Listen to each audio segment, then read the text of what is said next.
En Marcos capítulo 1, Jesús, el Mesías prometido, tercera parte. Para los que nos visitan, usualmente ponemos en el boletín el bosquejo. Lo tienen ahí en la página 2. Jesús, el Mesías prometido, parte 3. Hemos estado hablando de cómo Juan Marcos, discípulo de Pablo, discípulo de Pedro primordialmente, según se cree en la tradición de la iglesia, está hablando y haciéndonos saber quién es este Jesús, quién es este Mesías que había venido.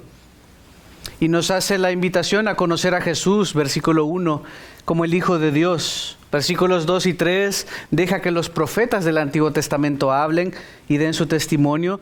Y hablan de Jesús como el cumplimiento de Dios. Versículos 4 al 8, en los cuales nos estacionamos el domingo pasado. Es el testimonio de Juan el Bautista, ese que había venido como precursor del Mesías, del cual se había anunciado en Isaías capítulo 40.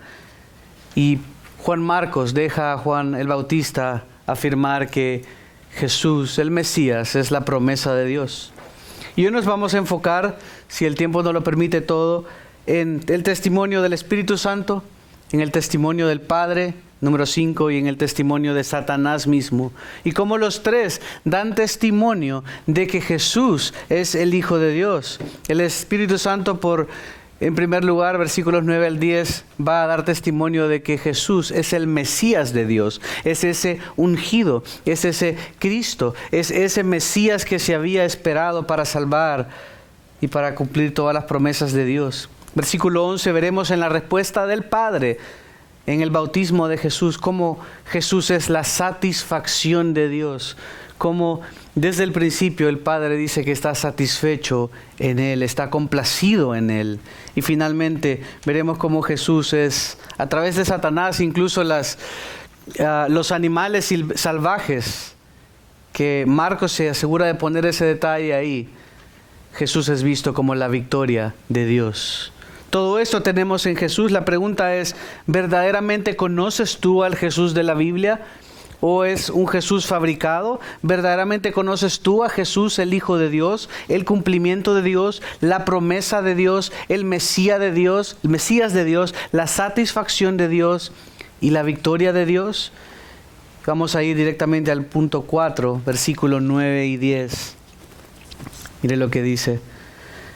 Versículo 9. Sucedió que en aquellos días Jesús vino de Nazaret de Galilea y fue bautizado por Juan en el Jordán. Habíamos hablado que Juan estaba en el desierto y estaba bautizando en el Jordán, y cómo era importante que fuera en el desierto. Jesús iba a revivir momentos de la vida de Israel, identificándose con ellos. Lo hace en el río Jordán también, en el bautismo de Juan de arrepentimiento. Era significativo. El pueblo había cruzado el Mar Rojo para huir, para salir de Egipto, para ir a la tierra prometida, y finalmente, después de estar un tiempo en todo eso, cruzaron el río Jordán también para entrar a la tierra prometida. Y hay mucha significación en todo esto. Jesús estaba reviviéndolo. Juan el Bautista iba a bautizarlos en el río Jordán, algo que era significativo para los israelitas. Y Jesús viene, dice que sucedió que en aquellos días, del cual se anunciaba, quiere decir que si vino es porque Juan ya había preparado el camino. Isaías 40 leímos esa voz que clama en el desierto, que le manda a Isaías a escribir, dice: prepara el camino del Señor. Y vimos en el domingo pasado como este precursor fue Juan el Bautista, como la Escritura misma lo atestigua, y como este precursor debía preparar el camino. Pues bien, Juan preparó el camino, y el rey podía venir, como era normal en la antigüedad. Lo hablamos cuando venían reyes. ¿Por qué sabemos que preparó el camino? Bueno, porque aparece en el versículo 9 Jesús viniendo. Ese rey, aquel al cual estaba preparándole el camino, dice: sucedió que en aquellos días Jesús vino de Nazaret de Galilea. En el tiempo adecuado, con un solo 6 meses se cree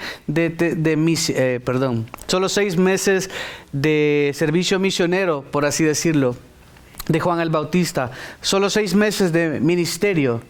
Jesús viene es el cumplimiento. El camino estaba preparado. Este mismo relato Mateo lo narra en capítulo 3, versículos 13 al 17. Lucas lo narra en capítulo 3, versículos 21 al 22. Intencionalmente Marcos usa menos detalles. No le interesa saber tanto o comunicar tanto los detalles, pero lo que comunica sí son importantes. Él está tratando de probar y de demostrar que Jesús es el Mesías prometido. Pero miren lo que dice en Mateo capítulo 2. Dejen ahí porque vamos a estar regresando a Marcos siempre. Pero en Mateo 2, ¿por qué es significativo que dice que vino de Nazaret, de Galilea? ¿Por qué? Mateo 2, 23. Cuando llegó, vivió en una ciudad llamada Nazaret. Retrocedo, 21. Levantándose, José tomó al niño y a su madre y vino a la tierra de Israel. Pero cuando oyó que Arquelao reinaba sobre Judea en lugar de su padre Herodes, tuvo miedo de ir allá. Y advertido por Dios en sueños, se fue para la región de Galilea.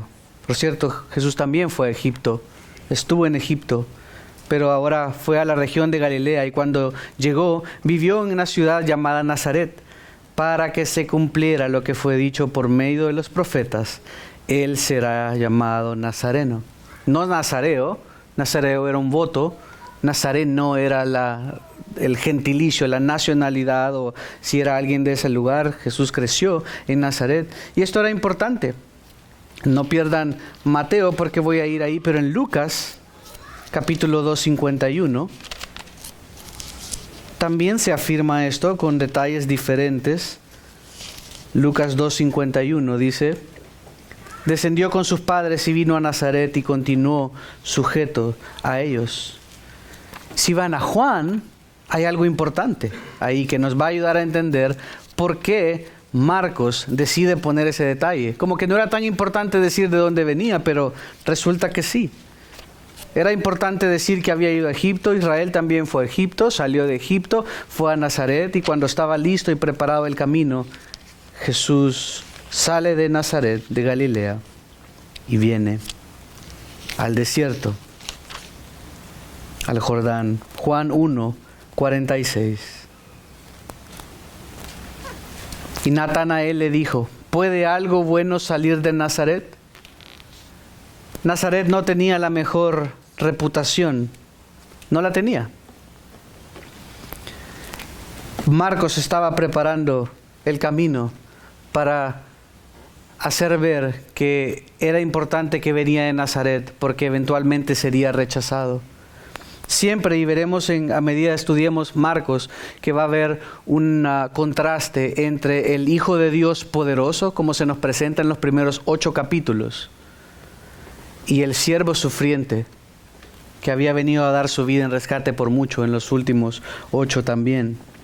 Jesús se identifica con la gente. Jesús había venido a ser bautizado, pero recuerden, ¿qué bautismo era este? Era un bautismo de arrepentimiento, como Juan había venido a hacer. Entonces, ¿quiere decir que Jesús pecó? No, el libro de Hebreos nos dice que Jesús fue sin pecado, era Dios. No quiere decir que asumió la naturaleza pecaminosa del hombre, por eso fue engendrado del Espíritu Santo, evitando heredar la simiente de corrupción. ¿No es bautizado para arrepentirse de sus pecados? No. Dice, fue bautizado por Juan en el Jordán. Y es todo el detalle que da. Pero en otros textos, en Mateo 3, en Lucas 3, se ve como llega Jesús y le dice: aquí está el que yo les estaba anunciando. Y Juan no quería bautizarle a Jesús porque sabía que, ¿cómo le voy a bautizar al Hijo de Dios si él no es pecador? Yo no debo bautizarle, más bien bautízame tú, le dice. Y Jesús no le deja y le dice: es necesario hacerlo. No vamos a ir ahí por el tiempo, pero ustedes lo pueden leer en casa. ¿Por qué Jesús se bautizó?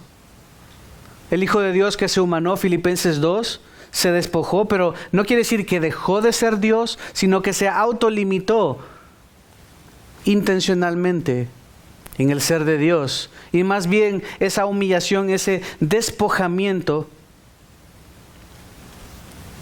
tiene que ver con una adición adicionó la naturaleza humana. De tal manera que Él vino a ser 100% Dios y 100% hombre, 100% hombre y 100% Dios, sin dejar de ser Dios, para identificarse con nosotros, porque tenía que ser uno de nosotros. Jesús entonces viene a ser bautizado al Jordán, no para limpiarse de sus pecados, no para llamar la atención, no. Jesús se identifica con la gente que había venido a salvar. Por eso se sentaba con los pecadores y le criticaban. Por eso se bautiza, porque había venido a salvar. Ahora, Él se identifica con nosotros en un bautismo que nosotros necesitamos. Él no necesitaba arrepentirse. Él no se estaba arrepintiendo porque era sin pecado. Pronto, en los siguientes versículos, vamos a ver cómo Él fue tentado por el diablo, pero sin pecado. Ahora nosotros, muchos años después, nos identificamos con Él en nuestro bautismo. En ese momento Él se estaba identificando con nosotros en nuestro bautismo, en el bautismo de Él. Y ahora nosotros nos identificamos con Él al bautizarnos. Algunos de ustedes lo han hecho. Morimos con Cristo al ser sumergidos en el agua. Un símbolo, claro está. No es que literalmente esté pasando. Jesús no estaba siendo bautizado para perdón de pecados, estaba identificando con nosotros, estaba siendo uno de nosotros. De igual manera ahora nosotros cuando nos bautizamos hacemos lo opuesto. Ahora nosotros nos identificamos y simbólicamente morimos con Cristo.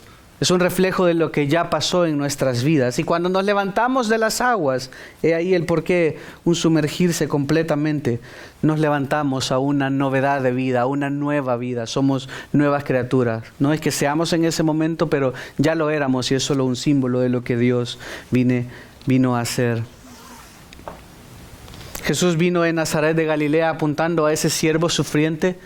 No es un detalle sin importancia. Sabemos que Marcos no da toda la genealogía, no está escribiendo a los judíos. Quiere dar datos puntuales, está diciendo Él es Dios. Él es Dios. El precursor vino cuando el tiempo estuvo preparado, cuando todo estaba listo. Él vino, fue bautizado por el Jordán. Es importante que era de Nazaret de Galilea porque era casi una mala palabra. Todo el mundo sabía que nada bueno salía de ahí. Y tenía que ver con ese siervo sufriente de Isaías 53, despreciado, varón de dolores. Le escupieron, le rechazaron, sufrió por nuestras transgresiones, fue molido por nuestros pecados. El castigo de nuestra paz fue sobre Él y por sus llagas hemos sido curados. Este es el siervo sufriente. Y Marcos está poniéndonos de manera creativa estos contrastes. Está diciéndonos, viene de Nazaret. El Hijo de Dios, el Rey de Reyes, Dios mismo, viene de este lugar humilde. Sí, ya sabemos, y no choca con el hecho que haya nacido en Belén, que también era pequeña entre las aldeas de Judá, como habían dicho los profetas. De ti saldrá el que será el Señor o el rescatador de Israel. Pero también creció en Nazaret después de estar un tiempo en Egipto. Y sí, de Nazaret, de ese lugar que todos veían de menos, vino el Hijo de Dios, poderoso, pero que un día también sería rechazado. Versículo 10, inmediatamente dice, al salir el agua, vio que los cielos se abrían. Y sé que hemos leído este relato muchísimas veces, pero cada cosa es importante en lo que Marcos está tratando de decirnos. Y podemos, yo sé, tener más información de los otros evangelios, pero por el tiempo queremos enfocarnos en lo que Marcos está diciendo y por qué lo está diciendo. Dice que inmediatamente es bautizado y al salir del agua vio que los cielos se abrían. Vio que los cielos se abrían. Literalmente esta palabra tiene que ver más como un rasgarse, como un romperse, más que abrirse. No sé si han visto películas de ciencia ficción donde tal vez viene un marciano o viene alguna nave espacial o algo y se abre un portal o algo. Debe dar un poco de terror si eso fuera real. Solo al ver las nubes que de repente se ponen acá en una tormenta en Kansas, nos da miedo. El otro día que había alerta de tornado, se pusieron unas nubes como que eran marshmallows, así. Y se sentía feo, ¿no? Como curiosidad, pero al mismo tiempo, ¿qué va a pasar aquí? Si esto comienza a girar, Todo aspecto celestial siempre nos inquieta, pero cuando Él salió del agua, los cielos se abrieron, se rasgaron, se rompieron. Pero esto es importante por algo. Marcos no solo está dando detalles aleatorios.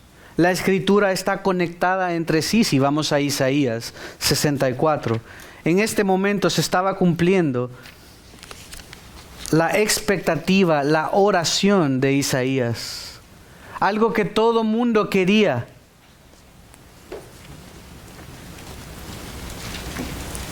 Mire lo que Isaías en el capítulo 64 y versículo 1 dice.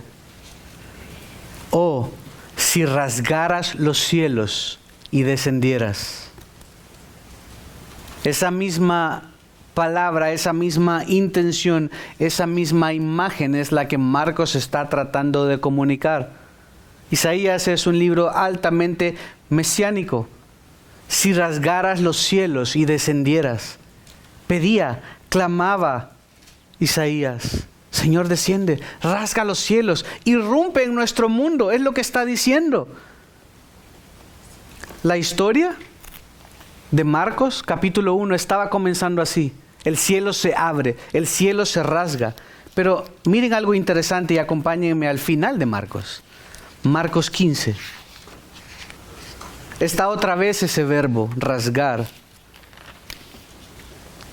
La historia comenzó con Dios rasgando los cielos, el Espíritu Santo descendiendo sobre él como paloma y el Padre hablando en satisfacción con el Hijo.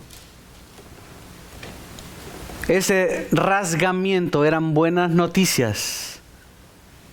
Dios se había humanado, Dios había venido. Y miren cómo Marcos va a terminar con la misma intención, capítulo 15, versículo 38. Y el velo del templo se rasgó en dos, de arriba para abajo. Comienza hablando de un rasgamiento de los cielos con el Hijo viniendo. Y termina con un rasgamiento, con otro verbo parecido, hablando del velo del templo rasgado. ¿Por qué es esto importante? Porque el velo en el templo era símbolo de separación entre el hombre y Dios. No había acceso, solo el sumo sacerdote una vez al año, y si andaba bien podía salir. Por eso le amarraban una pitita en la patita, en el pie, para que si andaba mal lo jalaban para poderlo sacar. No se podía entrar. El velo era señal de la separación que había entre Dios y el hombre por el pecado. Pero así como ese cielo se rasgó y Dios se manifestó, ese velo también se rasga al final. Al principio el cielo se rompe en señal de que Dios había venido a nosotros. Al final, el velo se rompe en señal de que ahora nosotros podemos ir a Dios. ¿Ven la conexión? ¿Ven que no son detalles nada más que están aleatorios? El cielo se rompe porque Dios estaba viniendo por nosotros. El Hijo del Hombre vino para salvar, para buscar, para rescatar lo que se había perdido. Y por eso, por lo que Él hizo, al final de Marcos usa el mismo verbo y dice, el velo se rompió, el velo se rasgó. ¿Haciendo qué? Que ahora nosotros, por lo que Él hizo, producto de su venida, ahora podamos acercarnos a Dios. Acerquémonos confiadamente. Eso no se podía hacer antes. Había, detente, alto, no puedes. Ahora, por lo que Él hizo, sí se puede. ¡Qué gran bendición! Solo saber esto, solo desenvolver esto, solo ver que es el cumplimiento de lo que Isaías oraba y esperaba, solo ver lo que Dios está haciendo y lo que Marcos está tratando de comunicar, aunque obvia o quita algunos detalles, porque quiere resaltar estos pocos detalles importantes. Pero además, ¿qué sucedió? Además de abrirse los cielos, dice que se ve al Espíritu Santo descender sobre él como una paloma. Nótese que no dice como un águila para devorar a su presa, sino como una paloma gentil, suave. No necesariamente tuvo que haber sido una paloma, como a menudo se cree. Más bien la intención parece ser el describir cómo. ¿Cómo lo vieron? No lo sé. lo describe así. Los autores coinciden. Pero esto era importante también. Porque aquí, este es el testimonio del Espíritu Santo. Al Espíritu Santo descender sobre el Mesías, no era simplemente algo romántico, no era algo espectacular que estaba pasando, era el cumplimiento de la Biblia. Isaías 11. Isaías 11. Sabemos que profetas, reyes, sacerdotes en el Antiguo Testamento eran empoderados por el Espíritu Santo en ocasiones particulares para hacer una tarea específica. Pero una vez la tarea era ejecutada, el Espíritu Santo regresaba. Y esto sería las primicias de lo que sucedería en Pentecostés, pero es mucho más allá que solo las primeras cosas, los primeros frutos de lo que sucedería en Pentecostés. Realmente Dios estaba descendiendo. La Trinidad la veríamos acá, evidentemente también. Vemos a Jesús, vemos al Espíritu Santo y vemos a Dios hablando acerca de su Hijo. Pero vemos acá el testimonio del Espíritu Santo porque desde la antigüedad se sabía que el Mesías vendría con el poder del Espíritu Santo. Miren, capítulo 11, versículos 1 y 2. Un retoño brotará del tronco de Isaí. Isaí, el padre de David. Y sabemos que se le había dado a David la promesa de un trono y un heredero que reinaría para siempre. Y un vástago dará fruto de sus raíces. Versículo 2. Reposará sobre él el Espíritu del Señor, Espíritu de sabiduría y de inteligencia, Espíritu de consejo y de poder, Espíritu de conocimiento y de temor. El Mesías tendría el poder del Espíritu Santo en él. Jesús, eso tiene que ver también con su despojamiento, con su kenosis, como se conoce en teología. Él se autolimitó de su poder, de tal manera que obró por el poder del Espíritu Santo, también modelándonos cómo iba a ser o cómo sería nuestra vida. Jesús no lo hizo, no actuó con su propio poder, sino con el poder del Espíritu Santo, ese mismo Espíritu Santo que reside en cada uno de los redimidos, que está en ti y en mí. Y de todo se sabía que ese Espíritu Santo residiría en el Mesías, no para empoderarlo para una misión específica que vendría y se iba, y un día, 2, 3 días, no, estaría con él. Es la confirmación de Jesús como el Mesías. Está diciendo, si tú conoces el Antiguo Testamento, todos los que están viendo, todos los que vieron esto espectacular, el cielo se rompe, se abre, se rasga y desciende el Espíritu sobre el Mesías. Cumplimiento de Isaías 11, 1 y 2. Pero también, si me acompañan a Génesis 1, 2, miren lo que sucedió en Génesis 1 y 2. Y tú dices, ¿qué tiene esto que ver? Génesis 1, versículos 2, dice, la tierra estaba sin orden y vacía, y las tinieblas cubrían la superficie del abismo. Hasta ahí todo bien. Pero miren, el Espíritu de Dios, Ruach, se movía sobre la superficie de las aguas. El Espíritu de Dios dando esta nueva creación, moviéndose sobre un cuerpo de aguas. Y aquí vemos al Espíritu de Dios, ese mismo Ruach, descendiendo sobre el Mesías al salir de un cuerpo de aguas también, indicando o siendo señal de una nueva creación que el Señor estaba trayendo. El nuevo Adán estaba viniendo, el primer Adán falló, y ahora Adán, que se le había dado el poder de señorear sobre todo, no estaba en control. Ahora Satanás, el diablo, nuestro adversario, tenía los tronos y los gobiernos de este mundo porque son malévolos. Y después se los ofrece a Jesús. Y Jesús vino a hacer lo que el primer Adán no pudo. Vino a hacer una nueva creación. Por eso Pablo en repetidas ocasiones nos describe como ser nuevas criaturas. El Espíritu Santo de nuevo viniendo, moviéndose sobre un cuerpo de aguas, descendiendo, era señal que atestiguaba de una nueva creación que estaba comenzando a través de Jesús, a través de lo que Él haría. Y después, cuando Jesús se va, dice que enviaría un consolador, el cual recordaría todas las cosas a los apóstoles, el cual convencería al mundo de pecado, el cual hablaría de Jesús, el cual aplicaría esa obra de redención que Jesús ganó para nosotros. El Espíritu Santo habla de Jesús, apunta a Jesús, aplica la obra que Jesús ganó, esa nueva creación, y nos hace nuevas criaturas. Además confirma cómo Jesucristo, confirma a Cristo, como el que traerá un nuevo comienzo, el que traerá una nueva creación. Nada más y nada menos es lo que Marcos está diciéndonos. No solo es que vemos a la Trinidad ahí, podríamos perdernos en los detalles, pero vemos al cumplimiento de Dios. Se abren los cielos, el Espíritu desciende, cumplimiento de que Isaías 11, 1 y 2, de que el Mesías vendría y operaría por el poder del Espíritu Santo. Reposa sobre él, después de haber sido bautizados. Espíritu Santo, cuerpos de aguas, la primera creación, alterada por el pecado, ahora estaba comenzando un proceso de renovación.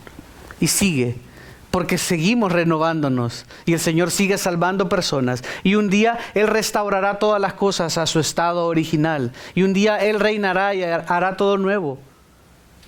Es una bendición ver esto y poder ver cómo verdaderamente Jesús es el Mesías. Está afirmando Jesús es el cumplimiento de la palabra de Dios. Jesús es aquel que se fue prometido, aquel que el Señor dijo que vendría.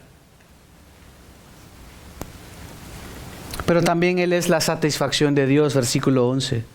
Vino una voz de los cielos, dice, que decía: Tú eres mi Hijo amado, en ti me he complacido. Tú eres mi Hijo amado, en ti me he complacido. Quiere decir que está satisfecho con Él, se place con Él.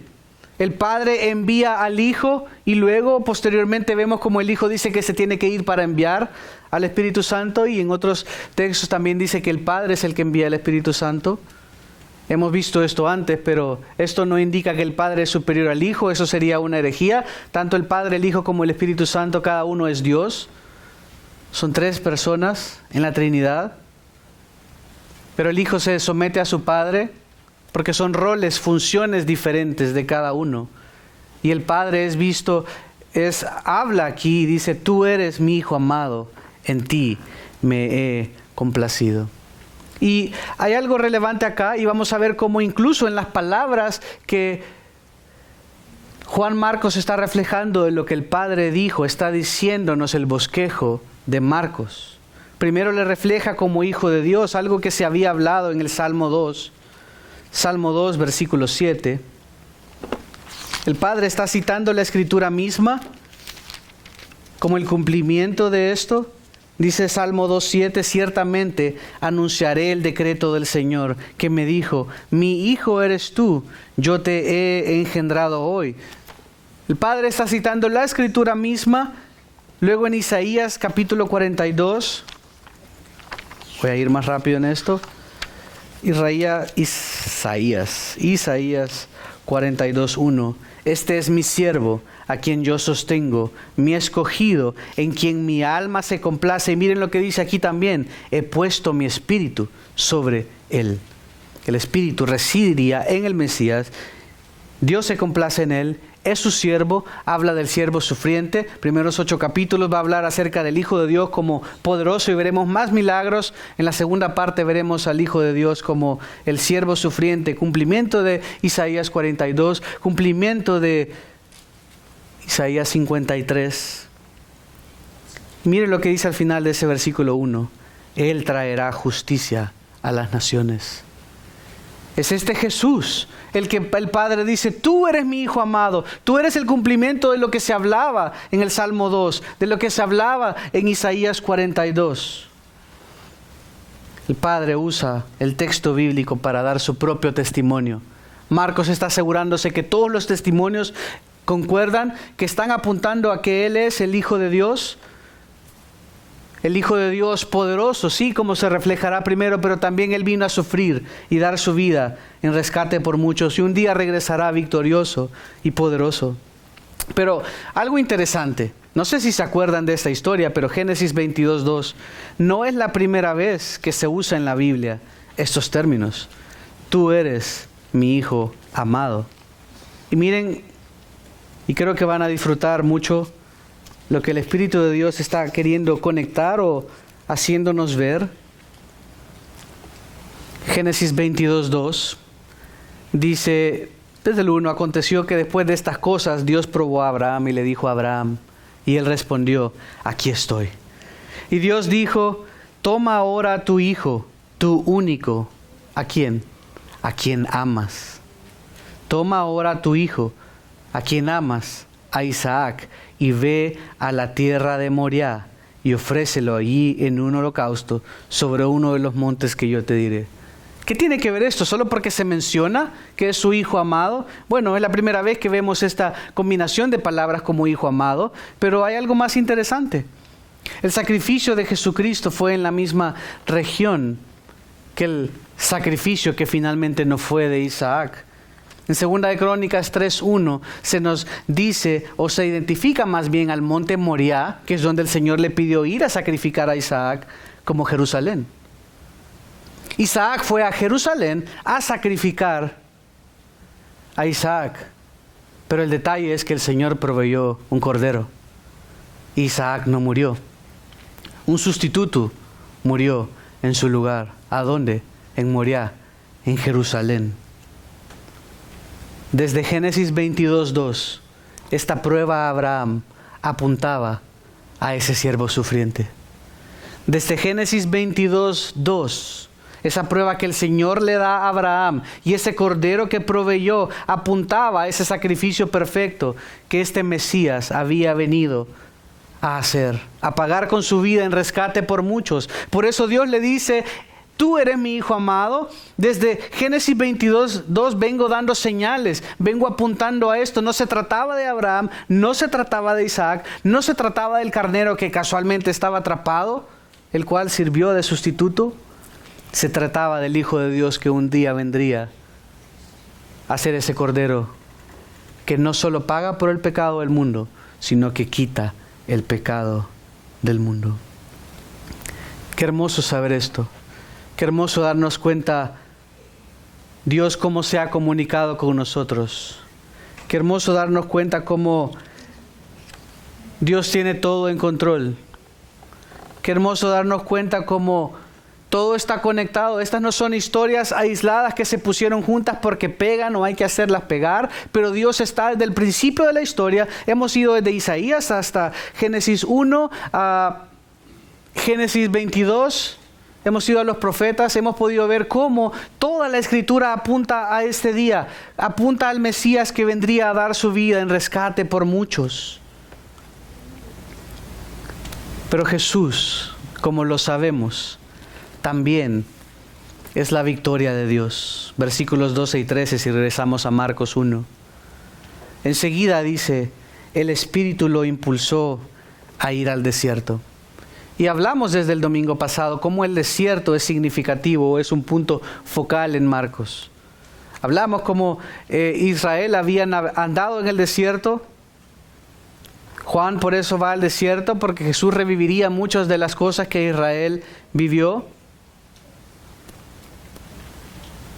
Jesús revive las experiencias de Israel en el Éxodo, por ejemplo. Israel estaba cautivo en Egipto, sale de Egipto al desierto por 40 años. Jesús, que también fue a Egipto, es bautizado identificándose con los suyos en el desierto. Y luego va y pasa en el desierto por 40 días también. Mateo 1:21.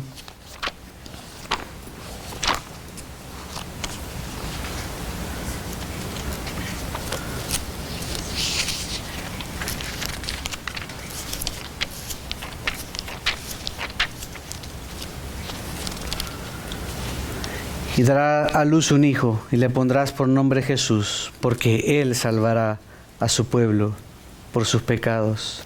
Él se identificó porque Él salvaría a su pueblo de sus pecados.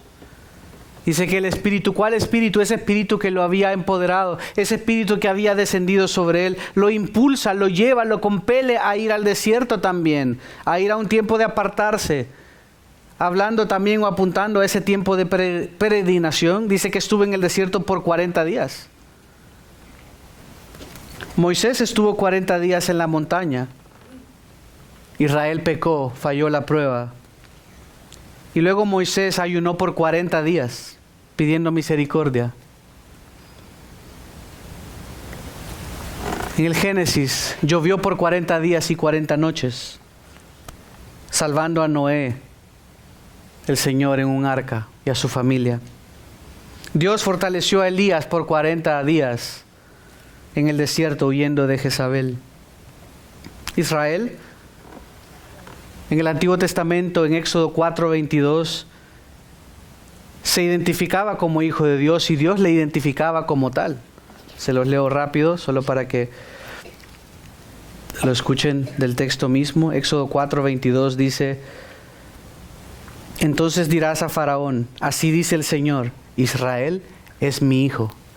¿Y qué acababa de decir el Señor? Tú eres mi hijo, a Jesús. Israel era el hijo de Dios. Israel fue probado en el desierto, pero Israel desobedeció y falló. Y por eso tuvo que pasar 40 años en el desierto. Pero Jesús, quien también es el Hijo de Dios, legítimo, fue probado en el desierto, como leeremos a continuación. Pero ¿saben qué? Él obedeció a su Padre. Obviamente vemos al Padre guiándole, vemos al Espíritu Santo impulsándolo al ir al desierto. Jesús obedece y vence.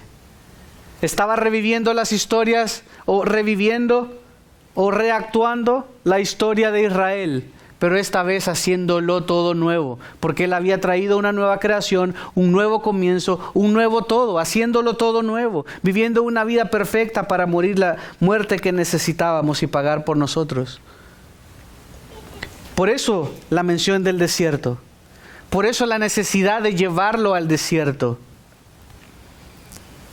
Pero dice que en el desierto, ya vimos que Israel fracasó, pero veamos un poco más de detalle, aunque Marcos evita algunos detalles intencionalmente, pero dice que fue tentado por Satanás. ¿Fue tentado por Satanás? No menciona las pruebas, no menciona las respuestas de Jesús.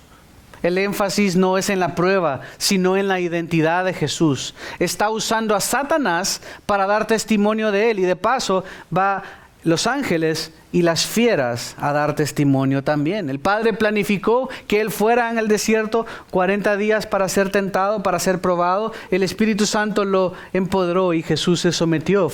Dice que fue compelido por el Espíritu Santo a ir al desierto. Una de las pruebas que sabemos que Satanás le dijo es ofreciéndole todos los reinos de la tierra. El diablo, nuestro adversario, nuestro opositor, es padre de mentira. 2 Corintios 4:4 dice, se le llama el Dios de este mundo con D minúscula. Dios vino a destruir, no obstante, 1 Juan 3:18, las obras del maligno. Él vino a destruir todo aquello que había hecho Él. Vino a hacer todo nuevo. Fue tentado, pero resultó victorioso. ¿Cómo podemos saber si Marcos obvia todos esos detalles que podemos ver en el resto de evangelios? Sabemos que el Señor respondió con la misma palabra. Satanás alterando la palabra para tratar de hacerlo resbalar. Y nótese que era más difícil. Adán falló también en el Edén. Cuando creer en el Señor, cuando confiar en el Señor era más fácil porque lo tenía todo. Jesús no tenía nada, estaba ayunando, estaba con hambre. Como hombre, 100% hombre que era, también estaba con hambre y fue tentado con todo. Pero el Espíritu de Dios le ayudó a sostenerse. Y dice que estaba entre las fieras.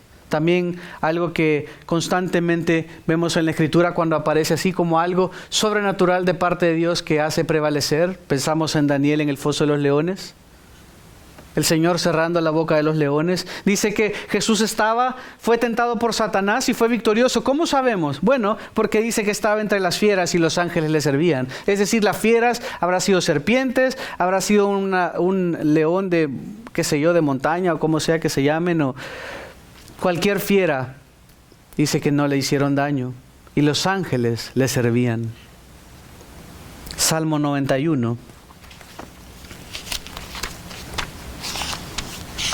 Es un salmo que nos gusta a menudo. Es un salmo mesiánico.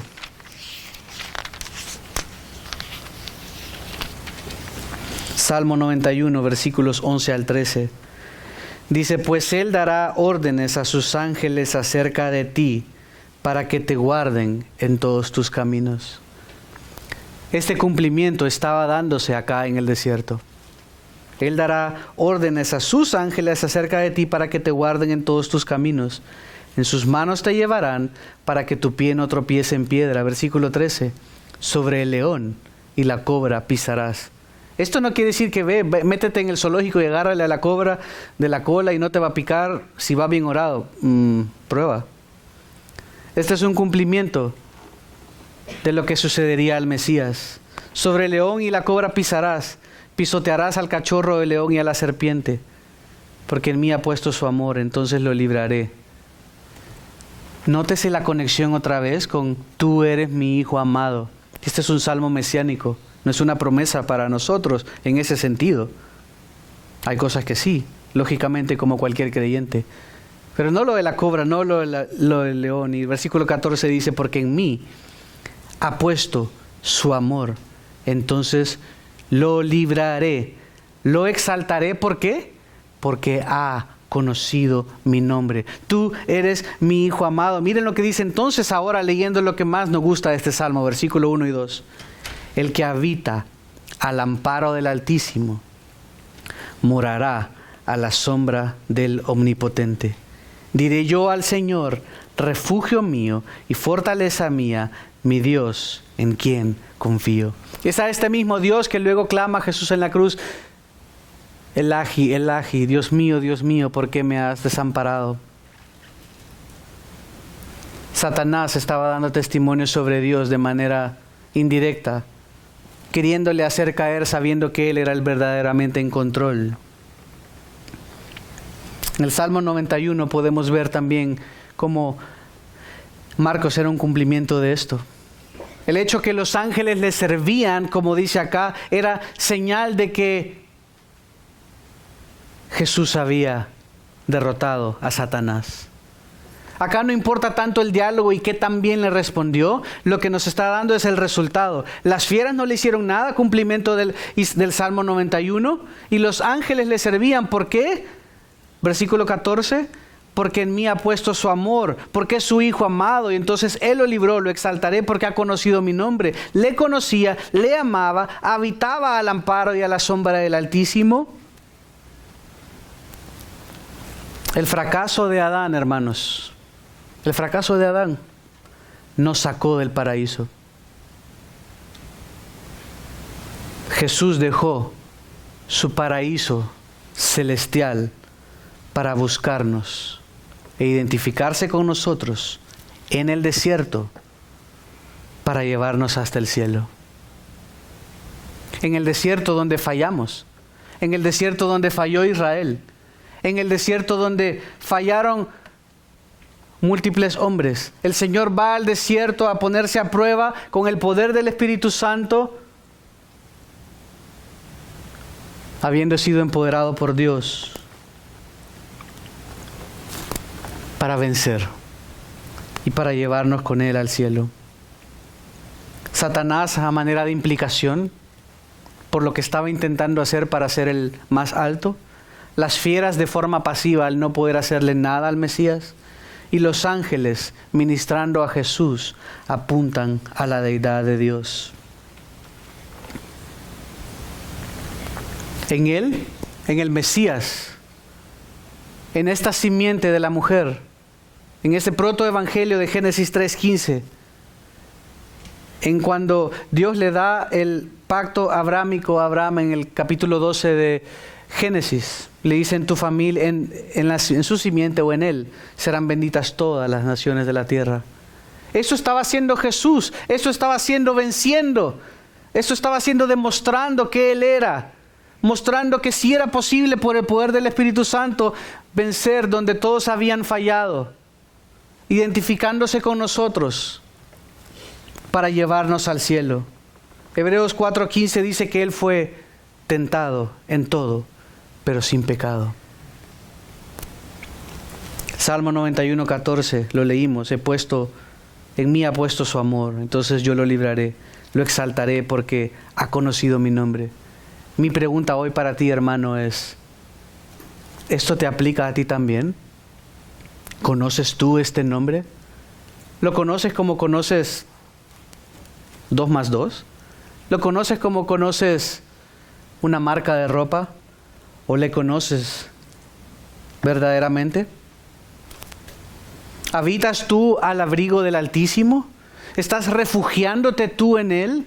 ¿Estás esperando en Él como cantábamos? Leímos el Salmo 130. ¿Estás refugiándote tú?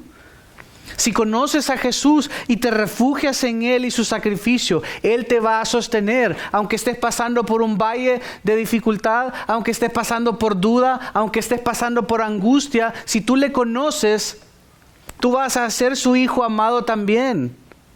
Y Él te va a proteger y Él va a estar contigo y te va a sacar adelante y te va a sostener todos los días hasta el final. No importa lo difícil de la prueba. La pregunta es: ¿le conoces? ¿Le amas?